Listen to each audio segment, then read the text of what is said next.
નમસ્કાર સદૈદા જય મા અમર અમરધામ આશ્રમના આંગણેથી ફરી એકવાર આપ સૌનું હાર્દિક હાર્દિક સ્વાગત કરી રહ્યો છું.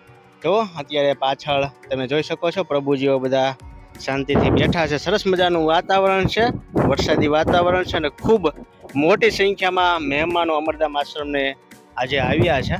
આજે બપોરનો પ્રસાદ છે જે આંબેડી ગામ, આપણે આશ્રમ પર અવિરતપણે આંબેડી ગામના સ્વયંસેવક ભાઈઓ છે એ આશ્રમે જ્યારે પણ જરૂર હોય છે ત્યારે આંબેડી ગામ, હરમડિયા ગામ, ખડવંસલી ગામ, ઉમરાળી ગામ, આ એવા ગામો છે કે જ્યાંથી અમરધામ આશ્રમે હાકલ થાય ત્યારે હાજર થાય છે એવા ગામ એટલે કે આંબેડી ગામ. આંબેડી ગામથી કાલે પણ મહેમાનો આવેલા હતા, જેઓનો પ્રસાદ હતો અને પ્રભુજીને પ્રેમ ભાવથી સરસ મજાનો પ્રસાદ અર્પણ કરેલો. અને ફરી એકવાર આજે અમરધામ આશ્રમને આંગણે આંબેડી ગામથી ઘણા બધા મહેમાનો ઉપસ્થિત થયા છે.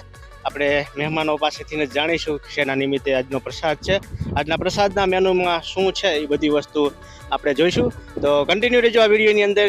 જો આ બાજુ બધા બહેનો છે એ અત્યારે પ્રભુજી માટે સરસ મજાનો પ્રસાદ બનાવી રહ્યા છે. પ્રેમ ભાવથી પોતાના હાથે બનાવી અને પ્રભુજીને આજે પ્રસાદ અર્પણ કરવા જઈ રહ્યા છે.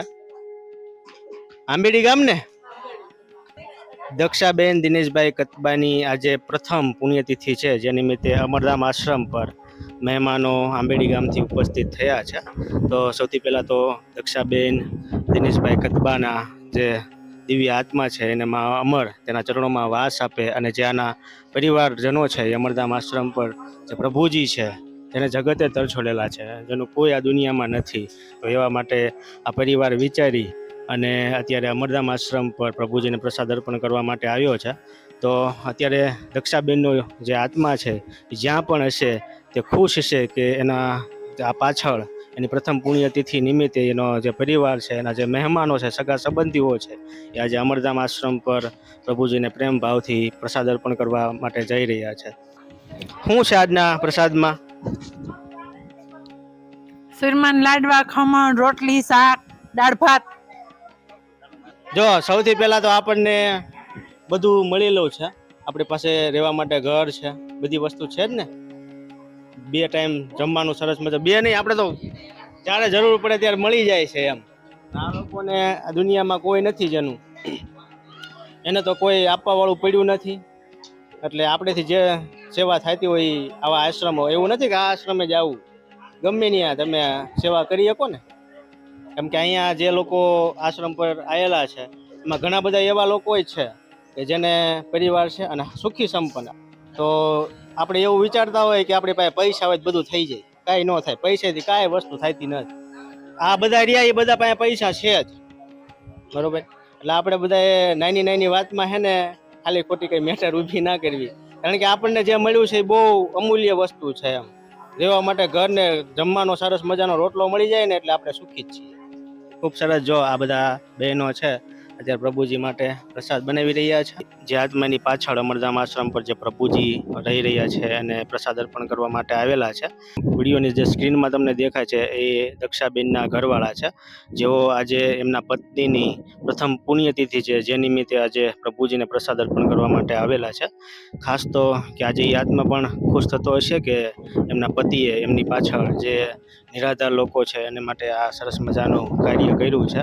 અત્યારે આપણે બધા લોકો ઘરે તો બધી વસ્તુ કરતા જ હોઈએ છીએ. ઘરે નાના મોટા પ્રસંગો હોય તો એમાં આપણે પ્રસાદ બનાવી અને કુટુંબ પરિવારને અર્પણ કરતા જ હોય, પણ કુટુંબ પરિવારને સાથે રાખી અને જે પ્રભુજીઓ છે, આવા આશ્રમો છે, એના માટે કંઈક વિચાર આવો એ એક બહુ જ મોટી વાત છે. એટલે સ્વર્ગવાસ દક્ષાબેન છે, જેમના દિવ્ય આત્માને મા અમર તેમના ચરણોમાં વાસ આપે. પૈસા તો દે, તમને કોઈ નો દે. એટલે મારે માગવા બેસી જવું એમ. પાછું માગવા હવા નીકળી જવાય. આપણી ખર્ચી થઈ જાય વાપરવા પછી. પૈસાની શું જરૂર છે આપણે અહીંયા? સોડા પીવાય, વેફર ખવાય, બધું ખવાય. ઠંડી બાટલી એ તમને નથી મળતું? આ ક્યાં મને ઠંડી બાટલી સોડા? ઉનાળામાં ગોળા ખાધા છે, દબ્બી ત્યાં કઈ મળ્યું? ક્યાં ભાઈ આઈસ્ક્રીમ કરીને ઠંડુ બાબા જાય. આ તે એટલું તો કર્યું ને. માં શું કરી ગયો? માં શું દુખ પડી જાય. પણ દુઃખી જ તે ને તમે એવું કરો એટલે તમે શું કઈને અમને લઈ ગયા તા બેન ધોરાજીના છે લે મુરમર ગામ ધોરાજી લઈ ગઈ. શું નામ તમારું પિયુષ તારપરા પિયુષભાઈ તારપરા શું તમે વિડીયો જોવો છો હા શું પ્રેરણા મળે પ્રેરણા આપણે કહીતા હોય એને સાચવવા જોઈએ વ્યવસ્થિત અને થાય એટલી યથાશક્તિ પ્રમાણે બધે આવા આશ્રમમાં દાન કરવું. કેટલા ટાઈમથી વિડીયો જોવો છો વિડીયો આપણે ચાંદલી આશ્રમ ચાલુ થયો ત્યારથી. ખૂબ સરસ અમરધામ આશ્રમના મહેમાન બન્યા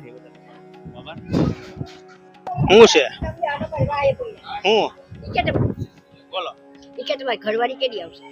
મારી ઘરવાળી તો આવું છે તારે આવશે હા તો કાઈ નહીં, હા તમે ગોતવાના હો ને બાકી ખાઈને બાઈ હોઈ જવાની. માંગીને ખાઈને બાયણે હોઈ જવાનું તમે કહેતા હતા હા બાકી ખાઈને બાઈ હોઈ જવાની. એમ હાલે એમ થોડી હાલે હાલે હવે તમને પૈસા દે અમને થોડા કોઈ દે એને કોઈ નહોતું દેતું એટલે એટલે જ કહું હું અમને કોઈ નો દે તમને દે જો મને આપે છે. કોણ છે આ ભાઈ આ ભાઈ કોણ છે તમે વાત કરો હો ને કઈક માટે ભાઈ લગ્ન કરી લે છે ભલે દુખી જાય. પાંચ બેન લગ્ન કરી દેવી ભલે દુઃખી થતા એમ